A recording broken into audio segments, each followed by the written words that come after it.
존경하는 국민 여러분, 국회의장과 의원 여러분, 국무총리를 비롯한 국무위원 여러분, 저는 지금 백척간도에 선 위태로운 이 나라를 생각하며 단상에 올랐습니다. 실업자의 피맺힌 절규와 자영업자, 중소기업인, 농어민들의 절망의 한숨소리를 들으며 이 자리에 섰습니다. 저는 지난 7월 대표 연설에서 정부 여당의 국정 운영의 문제점을 지적했습니다.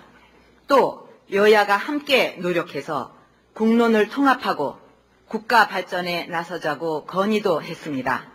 그러나 몇 개월이 지난 지금 그때 지적한 것이 하나도 고쳐지지 않고 오히려 더 악화되고 있습니다. 오늘 또다시 정부의 국정 운영에 큰 문제가 있다는 지적을 한다는 것이 저로서는 너무나 안타깝습니다. 비록 듣기 불편하시더라도 나라가 위태롭고 국민이 그만큼 고통스럽기 때문이라고 생각하고 들어주시기 바랍니다. 평범한 우리 국민들의 삶을 민생이라고 합니다. 바로 그 민생이 지금 무너지고 있습니다. 민생이 무너지는 것은 나라의 기둥이 무너지는 것과 같습니다. 민생 파탄으로 분노하는 민심은 폭발 직전입니다. 이 절망의 상황이 너무나 위태롭지 않습니까? 돌이켜보면 어렵던 지난 시절에도 꿈은 있었습니다. 아무리 힘들어도 열심히 살면 좋은 날이 꼭 올 거라는 그런 꿈이 있었습니다. 그 꿈을 이루기 위해 국민들이 흘린 땀이 모여 오늘의 대한민국을 만들었습니다. 그런데 지금 우리의 소중한 대한민국이 꿈이 없는 나라가 되어가고 있습니다. 아무리 애를 써도 희망이 없다. 국민의 70%가 이런 절망을 토로하고 있습니다. 무엇이 국민의 희망을 빼앗아 가버린 것입니까? 우리는 그것을 찾아내서 국민을 고통 속에서 구해내야 합니다. 국민의 마음에 희망의 불씨를 되살려야 합니다. 존경하는 국민 여러분, 저는 문제 해결의 출발점은 국정의 우선순위부터 바로 잡는 것이라고 생각합니다. 지금 수도 이전, 국가보안법 폐지, 과거사, 신문법, 사립학교법 등 때문에 민생경제를 살리는 정치 본연의 역할이 실종되고 있습니다. 국민이 이렇게 힘들어하는데 먹고 사는 문제와 아무 상관도 없는 수도 이전이나 4대 법안이 어떻게 국정순위의 우선순위가 될 수 있고 분열과 후퇴를 가져오는 법안이 어떻게 개혁 입법이라는 말입니까? 개혁이 무엇입니까? 역사의 진보를 가져오는 것이 개혁입니다. 발전과 통합을 가져오는 것이 개혁입니다.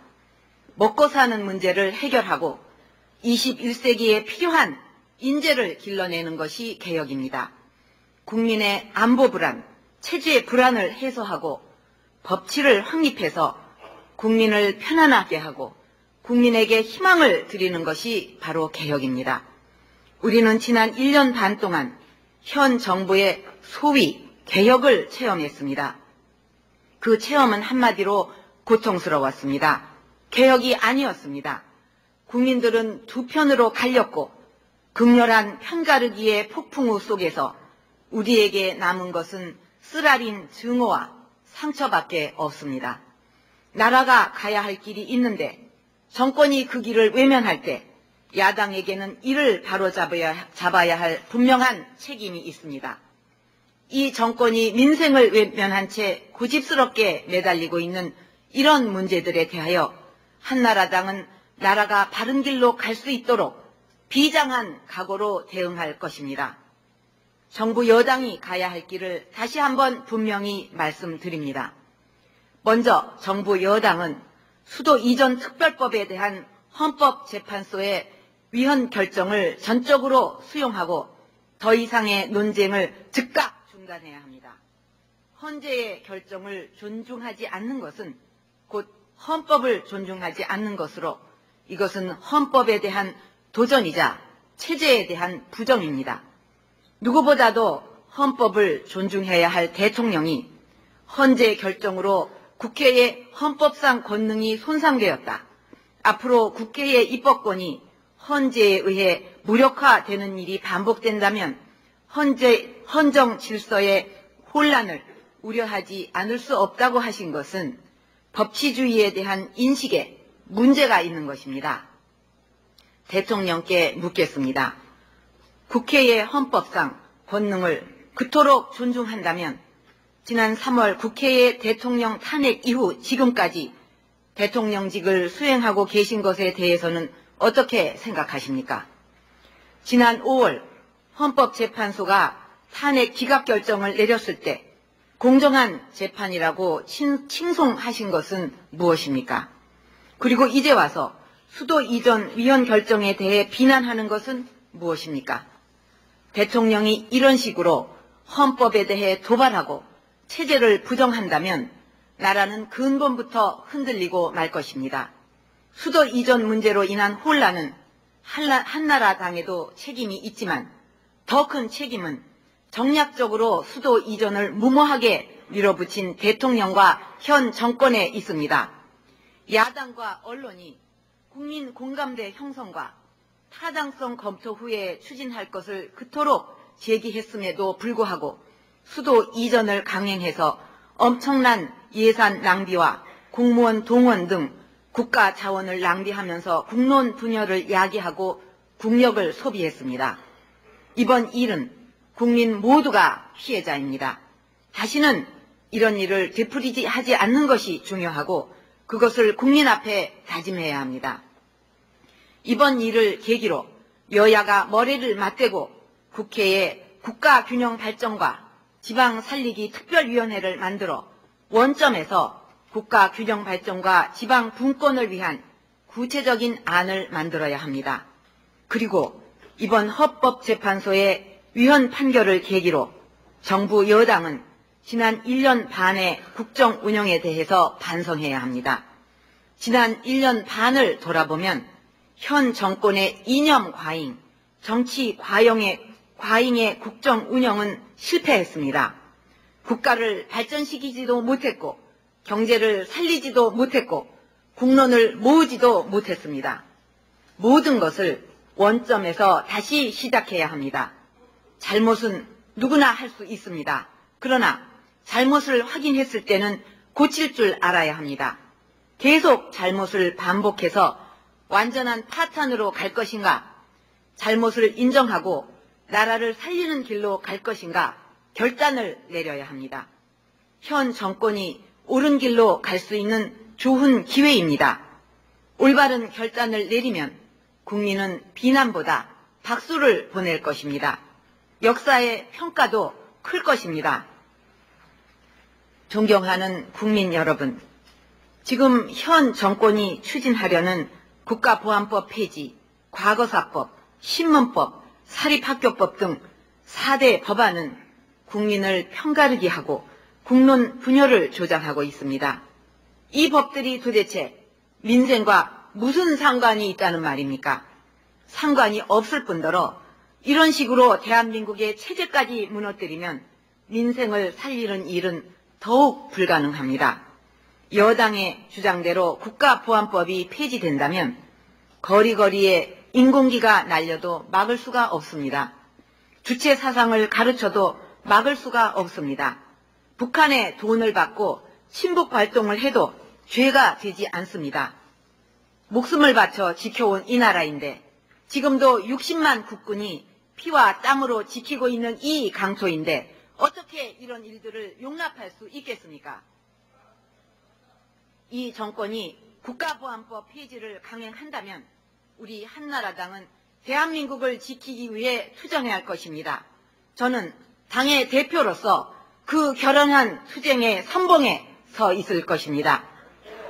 여당이 제출한 신문법, 사립학교법, 과거사법도 국민을 분열시키기는 마찬가지입니다. 진정한 언론개혁은 표현의 자유가 신장되고 국민의 알 권리가 보호받는 방향으로 이루어져야 합니다. 그러나 여당 안은 공정거래법까지 무시하면서 일부 신문에 대해서만 핍박을 가하겠다는 것입니다. 신문을 저주하고 탄압한다고 해서 국민들이 권력의 지시를 따르겠습니까? 사립학교 일부의 문제를 마치 전체의 문제인 양 과장하면서 학교를 이념교육의 장으로 몰아가려는 사립학교법도 철회되어야 합니다. 사립학교의 운영은 건국 이념에 충실하도록 자율성이 최대한 보장되어야 합니다. 사립학교에 부조리가 있다면 그것을 방지하는 제도적 보완은 얼마든지 가능합니다. 그러나 여당이 지금 제안하는 사립학교법 개정안은 편향적이고 위험한 요소가 많아서 찬성할 수가 없습니다. 과거사 문제 역시 정치적인 목적으로 재단해서는 안 됩니다. 국민들이 신뢰할 수 있는 기관에 의해서 공정하게 조사되어야 합니다. 그렇지 않다면 후세에 엄청난 책임과 혹독한 역사적 평가를 받을 것입니다. 존경하는 국민 여러분, 지금 서민들이 죽어가고 있는 이 마당에 민생을 살리고 국가 경쟁력을 살리는 것보다 더 급하고 중요한 일이 어디 있겠습니까? 이제 국민을 분열시키고 경제를 살리는 데 역행하는 모든 일들은 다 중단되어야 합니다. 자유민주주의와 시장경제를 부정하는 듯한 모든 정책과 법안은 즉각 중단되어야 합니다. 이 정권에게 분열과 갈등의 4대 법안을 철회할 것을 강력히 촉구합니다. 그 후에 국민 대화합으로 민생을 살리고 나라를 살리는 길로 나아가야 합니다. 여와 야, 노와 사가 한자리에 모여서 서로 양보할 것을 양보하고 국민 대화합과 국가 경쟁력을 위해 전 국민이 참여하여 국민적 에너지를 모으는 국민 대협약이 절실히 필요합니다. 지금 여야가 함께 이런 것을 논의해야 합니다. 국론을 분열시키는 모든 행위를 일체 중단하고 정치권은 국민의 세금 부담과 기업 규제를 파격적으로 줄이는 데 힘을 모으고 노조는 불법 파업을 중단하고 기업은 투자와 일자리 창출에 최대한 힘써야 합니다. 이렇게 해서 기업과 정신과 근로 정신에 불을 붙여야 합니다. 누가 강요해서가 아니라 무너져 내리는 국민을 살리고 이 나라를 살리기 위해 모두 자발적으로 힘을 모아야 합니다. 경제가 무너지고 나라가 잘못된 후에 누구를 탓해봐야 무슨 소용이 있겠습니까? 이제는 선택을 해야 할 때입니다. 그 모든 것이 대통령과 여당이 선택하기에 달려 있습니다. 올바른 선택을 바랍니다.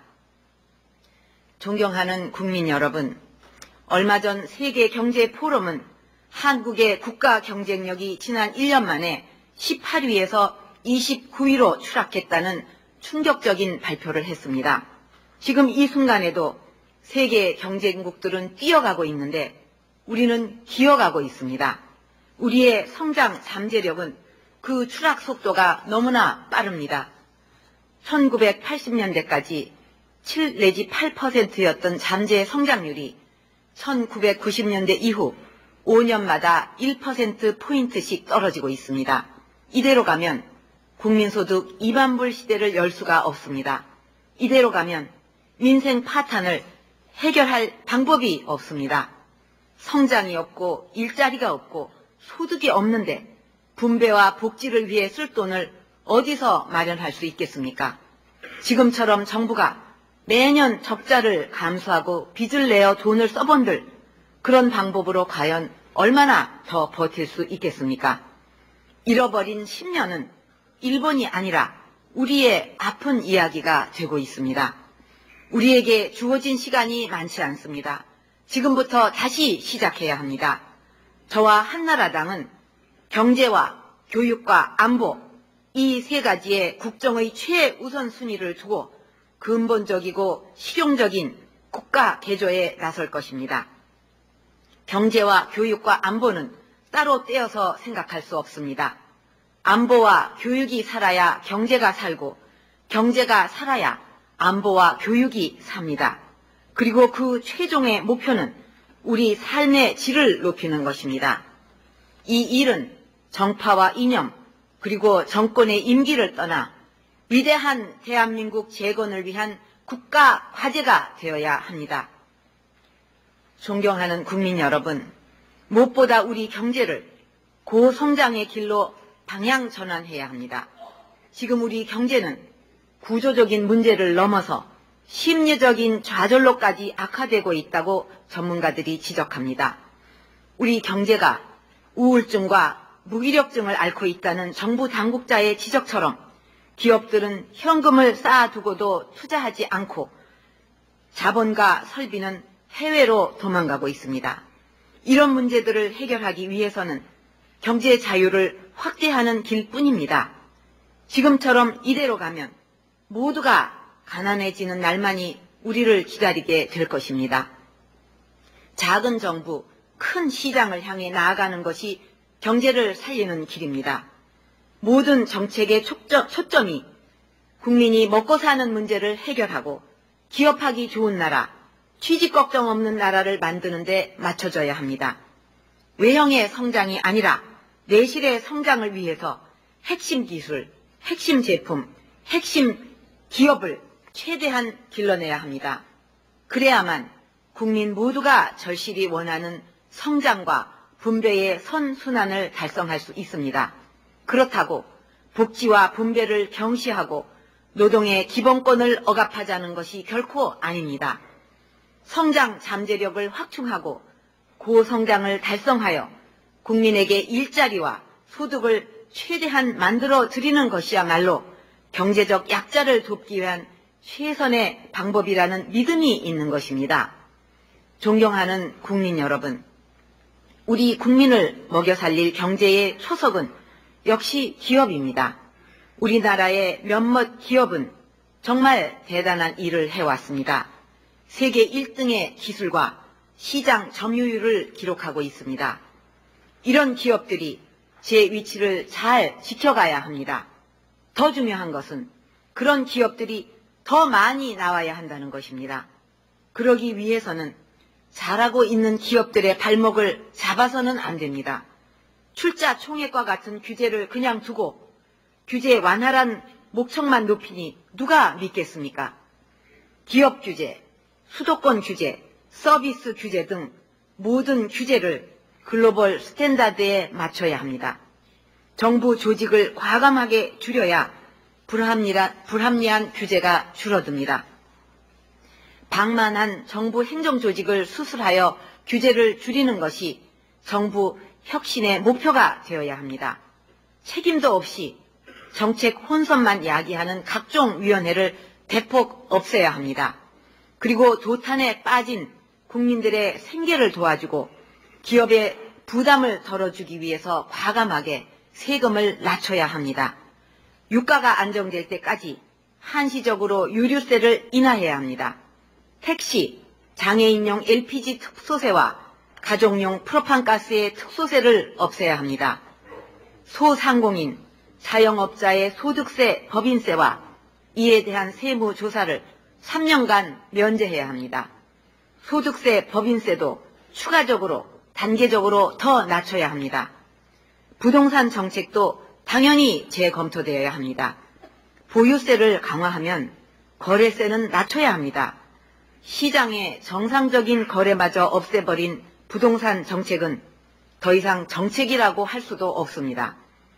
국가의 재정도 일대 수술이 불가피합니다.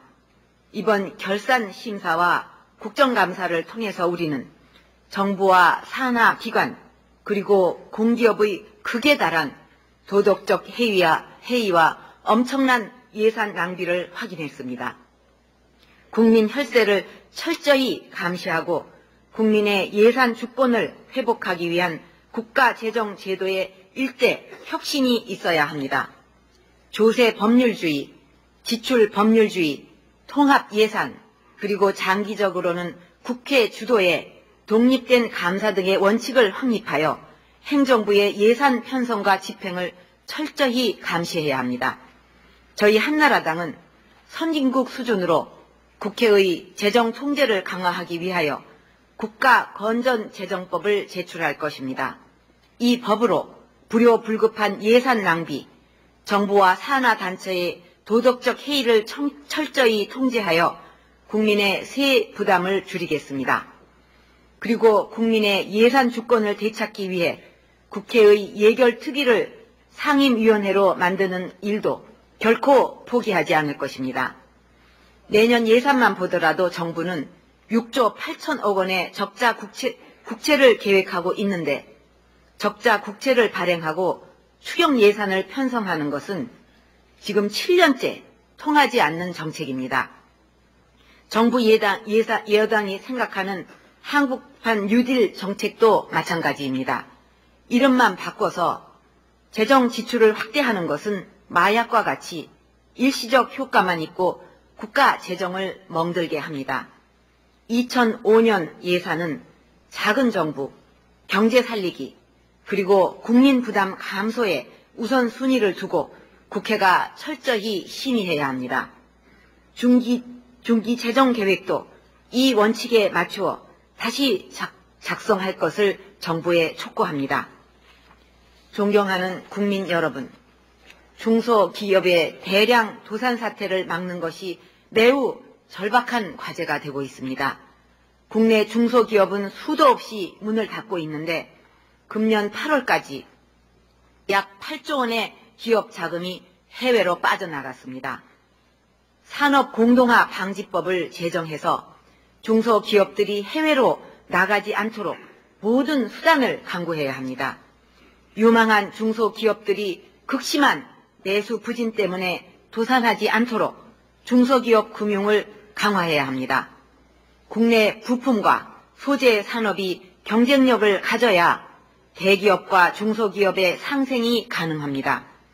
핵심 부품과 소재 산업에서 중소기업의 경쟁력이 살아날 수 있도록 정부는 부품 소재 산업 정책을 대폭 강화해야 합니다.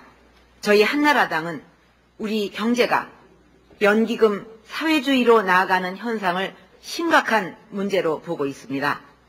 정부는 국가 재산인 연기금이나 산업은행의 공적 자금을 주식과 부동산 투자에 동원하려고 하고 있습니다.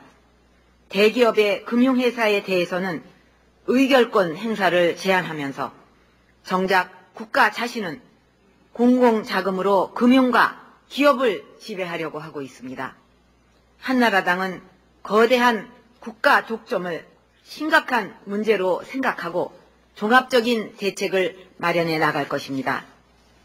지금 민생 경제에 큰 짐이 되고 있는 신용불량자와 가계부채의 문제는 일거에 해결하기 매우 힘든 어려운 문제입니다. 정부는 시간이 걸리더라도 일관된 원칙을 가지고 금융시장에서 이 문제가 해결될 수 있도록 금융기관에 대한 유인시책을 써야 합니다. 카드 대란과 같은 불행한 사태가 다시는 발생하지 않도록 하기 위해서라도 카드 대란에 대한 국정조사는 반드시 이루어져야 합니다. 지금 저소득층의 생계 유지가 너무나 힘든 상황입니다. 실업과 빚, 그리고 가족 해체 때문에 파산 상태에 이른 한 개 가정과 소년, 소녀 가장의 생계를 도울 수 있는 복지 예산을 확보하겠습니다. 정확한 실태 조사를 실시하여 기초생활보호 대상자를 확대하고 차상위 계층에 대해서도 정부가 지원을 해야 합니다. 요금 체납 때문에 겨울철에 전기, 수도가 끊기는 가구에 대해서는 정부가 해당 공기업과 협의해서 한시적인 지원 대책을 마련해야 합니다. 청년 실업을 위해서 기업에게 세금 감면과 장려금 지급 등의 방법으로 고용 인센티브를 제공해야 합니다. 시장 개방을 앞두고 시름만 깊어가는 농어촌을 위해서 정부는 직불제 확대, 농어촌의 복지, 의료, 교육 문제 해결에 적극 나서야 합니다. 그리고 국민연금을 용돈 제도로 만들지 않겠다던 대통령의 공약이 거짓으로 드러난 이상 국민이 믿을 수 있는 국민연금법 개정에 나서야 합니다. 기초연금과 소득비례연금으로 나누어 모든 국민에게 기초연금을 지급하는 1인 1연금 제도를 도입해서 연금의 사각지대를 해소하겠습니다. 국민연금을 납부해온 신용불량자와 저소득층을 대상으로 장기 저리 대출이 이루어질 수 있도록 반환 일시금 제도를 개선해서 신용불량자 문제를 해결하고 이분들이 재기의 희망을 갖도록 만들겠습니다. 그러나 민생경제를 살리기 위해 이런 정책들도 중요하지만 가장 중요한 것은 현 정권의 국정 철학입니다. 그것이 바뀌지 않으면 경제는 결코 살아날 수가 없습니다. 최근 외국 언론에서도 지적했듯이 현 정권이 4대 입법과 같은 좌파적인 노선을 철회하지 않는 한 경제 회복은 불가능할 것입니다. 그야말로 백약이 무효일 것입니다. 그리고 이런 지적에 대해 반성보다는 신경질적인 반응만 보인다면 국제사회에서 점점 더 고립되기만 할 것입니다. 존경하는 국민 여러분, 오늘날 우리 교육은 하향 평준화, 정치와 이념의 과잉, 그리고 교육 자유를 가로막는 관치 교육이라는 세 가지 중병에 시달리고 있습니다. 이 세 가지를 해결하지 않고는 교육의 미래도 국가 발전의 미래도 없습니다. 무엇보다도 먼저 하향 평준화를 상향 평준화로 바꿔야 합니다. 잘하려는 학교와 대학을 끌어내릴 것이 아니라 마음껏 잘 할 수 있도록 자유와 자유를 대폭 허용해야 합니다. 이를 위해 우선 대학의 학생 선발권과 대학 운영권을 대폭 자율화해야 합니다. 또한 자립형 사립학교와 자립형 공립학교도 대대적으로 허용해야 합니다. 이와 동시에 낙후된 교육 부문을 위하여 교육 안전망을 구축해야 합니다. 낙후 부분에 대한 정부의 각별한 관심과 투자가 시급합니다. 저소득, 저학력 학생들을 지금처럼 방치해서는 학력의 세습과 빈곤의 악순환을 막을 수가 없습니다. 교육에서 정치 과잉과 이념의 거품을 걷어내야 합니다. 지난 역사 교과서 사건에서 볼 수 있듯이 교육의 장이 편향된 이념과 역사관을 심어주는 데 이용되는 것을 반드시 막아야 합니다. 교육 문제를 빈부 대결로, 역사 문제를 외세와의 대결로 몰아가는 편향적 시각은 반드시 고쳐야 합니다. 교원단체와 교원에 대한 정치적 중립의 의무를 더욱 엄격히 규정할 필요가 있습니다. 모든 교육 정책은 학생들에게 양질의 교육을 제공하는 데 중심을 두어야 합니다. 학생 중심의 교육을 목표로 하여야 합니다. 이를 위해서는 입시를 위한 학생들 간의 경쟁이 아니라 학생들에게 양질의 교육을 제공하기 위한 학교들 간의 경쟁과 교사들 간의 경쟁이 일어나야 합니다. 학생을 잘 가르치기 위한 교육 경쟁이 일어나게 하려면 정부가 교육 현장을 획일적으로 통제하고 규제하는 관치 교육부터 철폐해야 합니다. 관치 교육 때문에 현장에서 학생 중심의 교육을 위한 자발적이고 창의적인 혁신과 변화가 일어날 수 없습니다. 관치 교육 하에서는 학교 간, 교사 간 교육 경쟁은 원천적으로 불가능합니다. 이렇게 해결할 문제가 산적한데 교육부와 학교는 변화하지 않고 무책임하게 입시 제도만 수시로 바꾸어서 학생과 학부모들에게 부담을 떠넘기고 있습니다. 정부와 여당은 2005년도 입시안도 시행해 보기 전에 2008년에 입시안을 졸속적으로 만들려 하고 있습니다. 교육 현장의 갈등을 조장하고 학생과 학부모들을 불안하게 하고 있습니다. 정부는 고교 등급제, 본고사, 기여 입학제 등 산불 정책만 주장할 것이 아니라 오늘의 교육 고통을 해결할 정책다운 정책을 제시해야 합니다. 도대체 내신 성적 부풀리기를 그대로 두고 어떻게 대학 입시의 정상화가 되겠습니까? 연자제 같은 고교 등급제는 문제이지만 객관적 평가에 의한 학생 개개인의 학력 격차까지도 은폐한다면 어떻게 정상적이고 합리적인 방법으로 학생 선발을 할 수 있겠습니까? 대학에 학생 선발권의 자유를 주고 그 기준을 투명하게 공개토록 하는 방법 이외에 어떠한 대안이 있겠습니까? 21세기 교육 선진화와 상향 평준화를 위하여 그리고 교육 자율의 대폭적인 확대와 책무성 강화를 위하여 큰 결단들을 내려야 합니다. 존경하는 국민 여러분, 저희 한나라당은 남북 문제가 잘 풀려서 한반도의 평화가 정착되고 남북한 간의 교류 협력이 원활하게 되기를 진심으로 바라고 있습니다. 그러나 국민의 생명과 재산을 보호하는 것은 더욱 중요합니다. 그것만큼은 무엇과도 바꿀 수 없고 절대 양보하지 않을 것입니다. 지금 국민의 생존이 걸린 국가 안보가 비상사태입니다. 한반도 평화에 사활이 걸린 북한 핵 문제는 한치 앞을 볼 수 없을 정도로 해결의 실마리조차 보이지 않고 있습니다. 최근 전문가들에 따르면 북한이 보유한 생화학 무기의 대량 살상 위협도 매우 심각합니다. 휴전선에 배치된 북한의 장사정포와 방사포의 군사적 위협도 엄연히 존재하고 있습니다. 그런데도 정부는 북한의 군사력은 과소평가하고 우리의 방어 능력은 과대평가하면서 자주국방이라는 주장만 되풀이하고 있습니다. 북한의 군사적 위협 못지않게 심각한 문제는 정부의 근거 없는 낙관론과 안이한 대응, 그리고 이로 인해 우리 사회에 만연한 안보 불감증입니다. 국가 안보는 항상 최악의 상황에 대비해야 합니다. 1%가 아니라 0.1%의 위험도 허용해서는 안 됩니다. 지금 국가 안보의 최우선 과제는 북한 핵 문제를 조속히 해결하는 것입니다.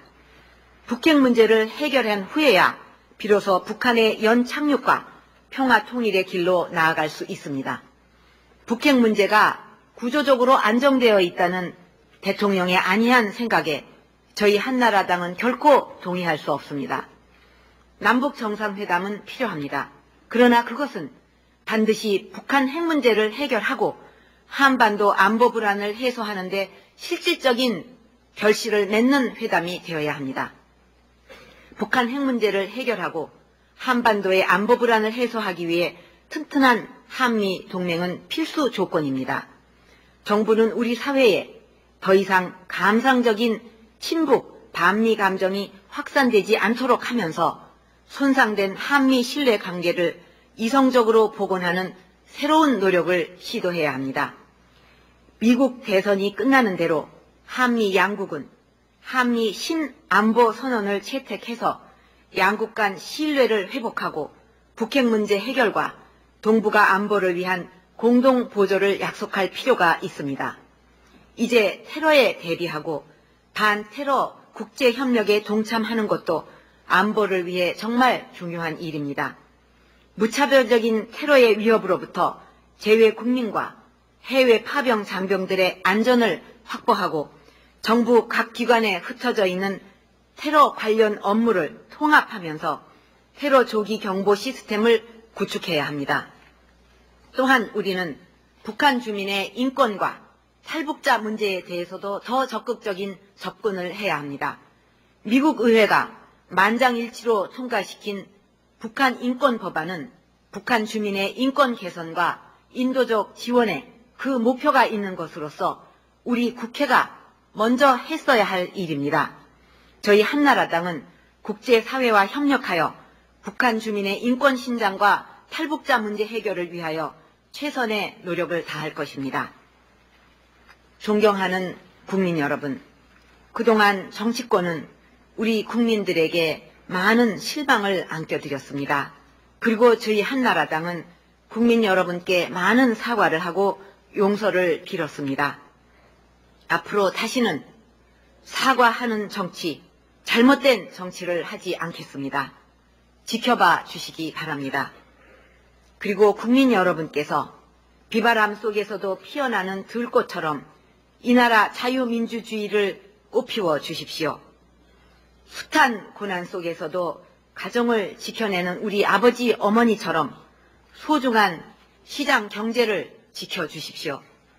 그래서 건강하고 풍요로운 자유민주주의와 시장 경제가 어우러진 자랑스러운 대한민국을 우리의 아이들에게 넘겨주십시오.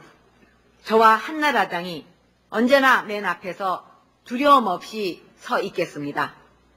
마지막으로 일터로 향하는 국민 여러분의 발걸음에 역동과 활력이 넘치는 그날이 오기를 간절히 바라면서 이만 마치겠습니다. 끝까지 경청해 주셔서 감사합니다.